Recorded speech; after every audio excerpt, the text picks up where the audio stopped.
فاسألوا أهل الذكر إن كنتم لا تعلمون۔ علماء و عوام میں حائل خلیج دور کرنے کی ایک منفرد کاوش۔ بسم اللہ الرحمن الرحیم۔ لجنۃ العلماء للافتاء، فتویٰ نمبر 553، 20 مارچ 2022۔ سوال: الفت سلیم یعنی بنت جمیل بیگم اپنی والدہ کے بینک اکاؤنٹس کے انتظامی امور سنبھال رہی تھی۔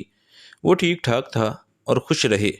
پھر ایک میٹنگ ہوئی اور بینک اکاؤنٹس کے حوالے سے خاندان کے بعض افراد کی طرف سے ناحق، غلط اور جھوٹے الزامات یعنی چوری، دھوکہ، بدعنوان، امانت میں خیانت وغیرہ کے الفاظ الفت سلیم بیگم کے خلاف لگائے گئے، جو بغیر کسی دو عادل گواہان، شہادت اور ثبوت کے تھے۔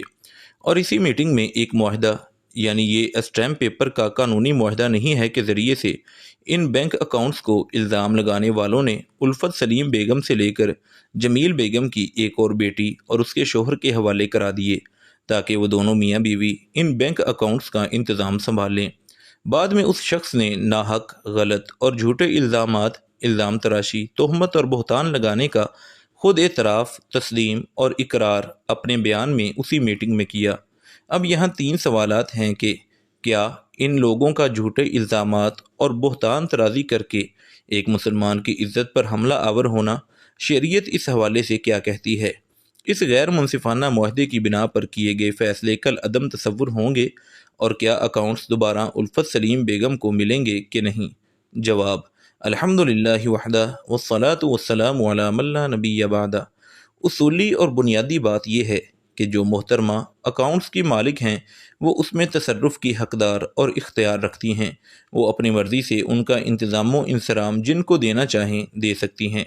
اولاد میں سے ہر ایک کو بوڑھی والدہ کی صحت و عافیت اور خوشی کا خیال رکھنا چاہیے، نہ کہ آپسی اختلافات میں الجھ کر ان کے لیے رنج و غم کا سبب بنے۔